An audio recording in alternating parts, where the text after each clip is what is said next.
Esse no lugar gostoso.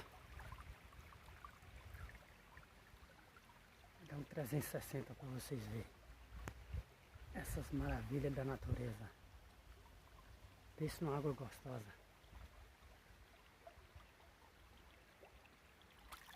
Olha só.